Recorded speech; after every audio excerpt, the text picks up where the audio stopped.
Now, I've probably said this before in a previous video, but I honestly like the Deltarune characters more than the Undertale ones. Maybe it's just recency bias, or maybe it's just because the main cast is seen more together than in Undertale, but I find myself enjoying the characters of Susie, Ralsei, Lancer, Birdley, and others a lot more than Toriel, Sans, and the rest of the cast.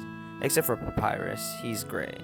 Anyways, with this clear preference in characters, it was obvious that I was going to have to make a roommate ranking video for the main characters of Deltarune. Anyways, I've made 2 of these videos already, and this is just my opinion, blah blah blah, you probably know the drill. I don't want to waste your time, so let's get started.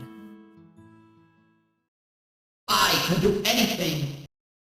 I mean, this is not a big surprise to anyone. Who would want to willingly be the roommate of an extremely fast and powerful lunatic Jester who views the entire world as a video game? Not to mention the fact that he'll constantly try to kill you while claiming it's a game. You know, there's a lot of Jevil fans out there who might get mad at this, but you gotta admit, living with him would be a pain. I mean, the only real upside of living with him is that he can get tired and fall asleep, but that is hardly a positive. I love Jevil and his theme is an absolute bop, but out of every character in Deltarune, I would not want to live with him.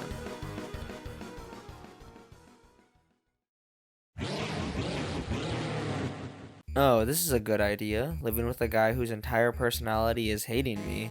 I guess that's a bit of a stretch, but what do we know about King besides the fact that he hates Lightners and he abuses his subjects? I mean, it seems like he wants to hold power over everyone, seeing how he locked up all the other kings of the Card Kingdom. I don't know about you guys, but I am not looking forward to living in a giant sentient cage my whole life. Overall, I feel like King is just as violent as Jevil, but at least he isn't as strong.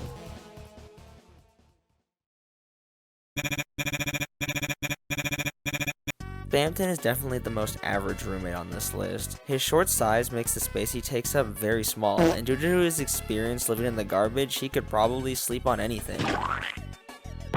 Now, as for his personality, well, he's a complete lunatic and would probably try scamming you as many times as he can. Although he is pretty crazy, the difference between Spamton and someone like Jevil is the fact that he's a lot less dangerous than him, and no, I will not be including his Neo form as a roommate. Although his scams toward you could be annoying, that salesman power could work to your advantage when it comes to things like shopping or rent. So remember, if Spamton is ever annoying you with one of his scams, punt him out the window or something like that. Alright, let me just say this real quick, I like Queen as a character. Her haha random humor can seem a little cringy to some, but I really dig it. She's one of the funniest characters in the game to me, and although I do like her character, Queen as a roommate wouldn't be the greatest. It is true that she's a pretty nice person, and a lot of the evil she does in the game comes from a place of ignorance rather than maliciousness, but her mind control capabilities and giant robot knock her down a peg. And although she does genuinely seem to care about people, the fact that she's willing to go to extreme measures to carry out her plans is a pretty sizable negative. Also, where are you going to store the giant robot?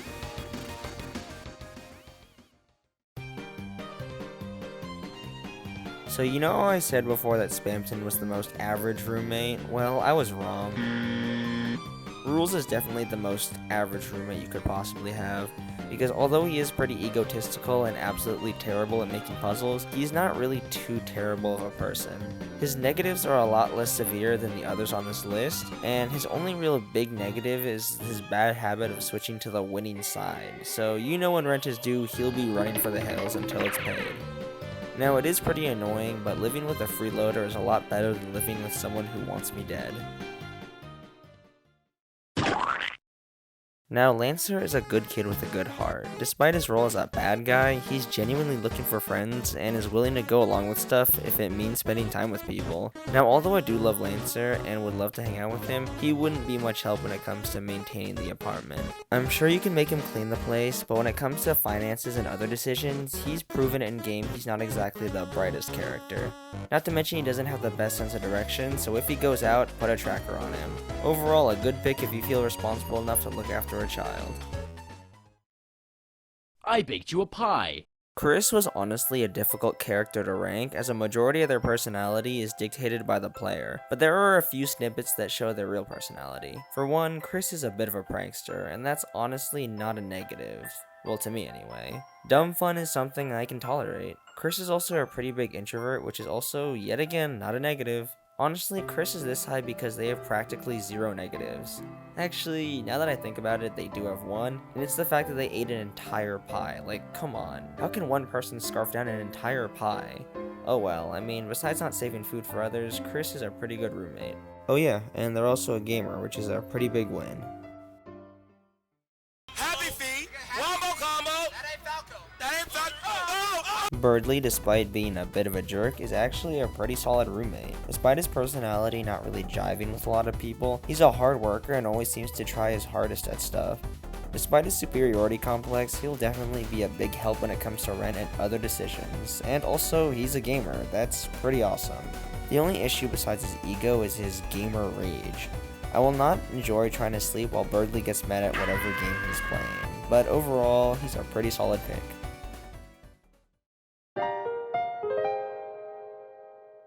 Alright, so yes, I'm putting the violent, angry dinosaur girl in third place. And yes, Susie can probably start off as more of a hindrance than a help, but as seen throughout the events of Deltarune, Susie becomes genuinely a kind and loyal friend. And I'm not just talking about loyalty in the sense that she'll be there for you.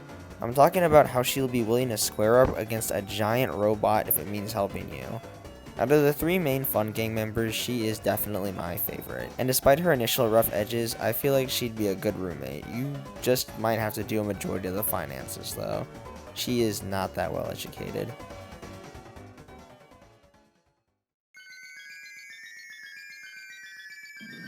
Alright, so I'm not the biggest fan of Noelle, but I can't deny she'd make a pretty good roommate. She's genuinely a kind person and would be as helpful as possible when it comes to maintaining the living area. She's also surprisingly really intelligent and can probably help a lot in the big decisions as well. I was gonna give her points off for her fear of mice, but it seems like after the events of Chapter 2, she has gotten rid of that fear. Her only real issue is the fact that she loves cold air, and I don't want to wear sweaters when I'm indoors, thank you very much. Despite this, Noelle is a really good pick for a roommate.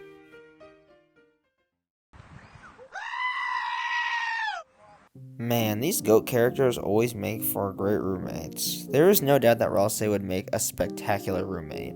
A magical, kind goat boy who can cook delicious pastries and heal you for free? That sounds genuinely amazing. Now, although he's a little shady in the games, Rouse does seem to care for his friends. He even created rooms for them to stay in that were tailored to their interests. Imagine if he did that for you. Overall, Rouse is definitely the best roommate you could have in Deltarune. Alright, well that has to do it for this video. Leave a comment below saying who'd you like to live with if you were in Deltarune. Also, I was gonna make a New Bird or a Starwalker joke somewhere, but I feel like I've run that joke into the ground at this point. Anyways, I hope you enjoyed today's video, and I will see you all in the next.